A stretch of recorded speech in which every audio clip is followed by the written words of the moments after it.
Married at First Sight, Season 17, Episode 18. Child, I'm running out of words and analogies to describe just how bad these couples are crashing and burning this season. Hi, I'm Tamara, and this is Tamara Lynette Tales. These couples are barely hanging on by their pinky finger. These relationships are starting to look a little toxic to me. Okay, Chloe and Michael. Before they can get settled into their apartment, Chloe announced, "I'm an introvert and I need to take a break." Okay, she did say that, but she didn't say it like that. She kind of used her dogs as an excuse, but she also said that she's overwhelmed and needs time to process everything this show has put her through and the man skirt wearing husband that they matched her with. Those weren't her exact words either, but that's how I took it. So I felt bad for Michael. He looks so sad. He seems to be willing to do the work and ready to get this party started, but Miss Chloe is bothered and needed a break. Now, on Afterparty, Michael said that she told him during the honeymoon that she may need to take a couple of days to herself. So this wasn't new information for him. I will say this for Chloe. Being on camera as much as they are is exhausting. And the fact that they are not union actors, they don't get the breaks or shorter work hours union actors get. So it is draining doing the show, not to mention the marriage component. Now, to be honest, I actually wouldn't be mad if this show allowed the couples to take a day or two alone after the honeymoon, like to spend a couple of nights at their own places, pack their bags, take a moment to process what they got themselves into, including the overwhelming feeling of having cameras in their face all the time, and then move into their apartments with their spouse. Because I tell you this, what this show is doing now doesn't seem to be working. So why not allow them to take a mental health break for a day or two every now and then throughout the season? I actually wouldn't be mad at that. But anyway, that's not how the show goes. So Chloe did break protocol by leaving. And I think it did hurt Michael's feelings a little bit, but he didn't express that to her. He only mentioned it to the confessional cam that he did question if he's the reason that she needed a break. Now, as a viewer, the obvious answer would be to say, of course it's you. There's only two of you in this relationship. But that's not true. There's an entire production crew all up in their Kool-Aid almost all day, every day. I mean, so it is possible that she needed a break from Tisha, the rude production assistant, or Brad, the sound guy with the corny knock-knock jokes, or Birdie, the producer with Funyun breath who talks with a French lisp. Okay, I don't know what a French lisp is, but you get what I'm saying. There are a bunch of folks that are all up in these couples' business, so it's not necessarily a given that she needed a break from Michael. And in the end, it seemed like the break worked because she told her friend that while she was reflecting on everything, she asked the experts to give her and a husband. She realized that she missed Michael. That's good news. And like I said, maybe everybody should take a break. Anyway, they planned a hip hop party for their friends and basically learned that they are both people pleasers. So somebody is going to need to learn how to speak their mind and put their pearls down. Put their foot down in this relationship. So later, Chloe went to Michael's boxing gym. He taught her some boxing moves and then got in the ring with some guy and showed off his $1 million baby moves. Now, Chloe was on the sideline saying how hot it was to watch her man box. Now, I'm not sure I'm buying her getting all turned on, honestly. During the singles retreat at the Ninja Obstacle Course place, she was acting like watching Michael conquer that course made her panties wet. But then she said she's struggling with attraction and bounced for like 2 days. She's kind of a tough one to read. I'm not sure how much of her optimism is faking it till you make it, because it doesn't feel like it's 100% true. In any case, they seem to be doing okay at the moment, so I'll ride that ride for now. Becca and Austin. You know when a segment starts with just one person looking into a camera that something is wrong, and that's how these two started. Becca was in the living room of her own apartment, upset because while they were at the pet sanctuary after the singles retreat, Austin was buying something at the gift shop, right? And I offered to help him with his bags, and he started mumbling something under his breath like he always does, which led to a 1.5 hour car ride of miscommunication. And then he told me that he's not sure if this relationship is going to work. There it is. Thank you for finally saying that, because I felt this way since day 2.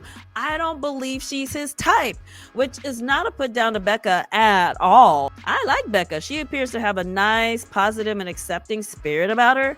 But I've felt all along that Austin wasn't being honest about his attraction towards her. Something has always felt off about his vibe with her. Now, they talked to the experts about this sanctuary gift store situation. Austin said that he felt micromanaged. So he said he was putting his purchases in separate bags so they wouldn't get damaged. And Becca hopped in and said, "You don't need that bag." So Austin told her he doesn't like being told what to do. Now, given that he snapped over something this silly, he probably sees a lot of the things she does as micromanaging, and it gets on his nerves, whether or not she is truly being a micromanager. Now, Becca was super upset during a visit with Dr. Pepper and Pastor Cal. By the way, you know it's bad when they have to bring in both salt and pepper to help a couple out. At the end of the day, Becca is tired of being treated differently in front of the cameras than behind the cameras. She says Austin is more affectionate in front of the camera than pushes her away after the camera folks bounce. Now, after party, she said that this was a difficult conversation to have with the experts because she broke an agreement she had with Austin about not talking too deeply about their problems in front of the cameras. Now, for some reason, this cast seems to be more blatantly aware of the cameras and behave more fake in front of the cameras than any other cast that I can recall.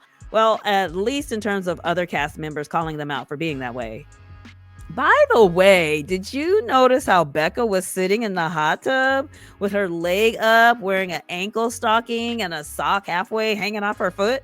I was like, did she hurt her big toe or something? Word on the street is that she got a new tattoo and was protecting it. Anyway, on After Party, Becca said she does not believe that Austin moves slow with sex based on his stories he's told her. And of course, Keisha was like, care to share the stories? And she said no, out of respect for his privacy, she wouldn't tell the stories. Girl, how you gonna set us up like that and then not tell the stories? Spill it, sister. So this couple seems to get worse every day, mostly because Becca has stopped pretending things are better than they are and is finally taking her photo filter off the relationship to reveal all of them flaws. I do not have hope for them, mostly because I believe Becca deserves to be with someone who adores her. Emily and Brennon. These two are riding the high of being in a medical honeymoon phase. Emily's accident has brought them a little closer together for the moment, but keep in mind that Brennon is also very aware of how he comes across on camera. Of course, he's not going to abandon her after such a traumatic accident, and maybe he is letting down a wall and letting her in more, but I don't believe this will last. At the end of the day, Brennon just isn't interested in Emily being more than a friend.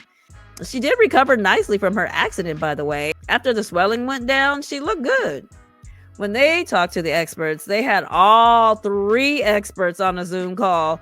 The experts were all hyped up and downright giddy at hearing them say that the accident brought them closer together and helped them develop trust and whatnot. The experts are like, see, when we pair you, we know that sometimes things won't click right away because we've matched you with someone who has opposite religious beliefs, different political views, different ideas of what parenting and how many kids they want. But sometimes it takes bumping your head or a sprained ankle to see why we paired you. See, we were right. They were so proud of themselves in that moment. Now, Emily got emotional when she talks about how grateful she is for Brennon being there for her. I do believe that was genuine, but she's also very vulnerable right now after being afraid she was gonna die. This too shall pass. Clare and Cameron. So Cameron is in a better place with his health. His heartbeat was off. Like it was beating 3 times for every beat, I believe he said. So he talked to Brennon and basically said that Clare has had time to talk about what happened in their relationship multiple times, which has helped her process everything and grow from it. Whereas he's been focusing on his health and hasn't been talking that much about the relationship. But when he talks to Clare, she wants to hear how he's grown since the last time they talked. But he's like, I haven't grown. I'm right where we were 2 weeks ago, sister. Then he said if Clare said yes to staying together on decision day, he would too. Meanwhile, Claire told her mom that she really cares for Cameron, but doesn't feel like husband and wife is the correct title for the relationship. So, Cameron, you need to let your little pipe dream go and move on. But I believe he's always had a big crush on her and was just afraid to admit it. And with that said, I don't need to see them on my screen again until the reunion special, which isn't until around the end of March or the beginning of April. We still have about 5 more episodes to go. Meanwhile, this season is being held together with a toothpick, a breath mint, and a pepper spray. It is very fragile and falling apart fast. In the meantime, I've been super busy, but I'm trying to watch Love is Blind so I can at least do one video about that show. I'm only on episode 2 though, but I'm determined to make time to watch it so we can talk about it. So stay tuned. As for Married at First Sight, that's all I got for now. Thanks for hanging out with me, and I'll see you in my next video.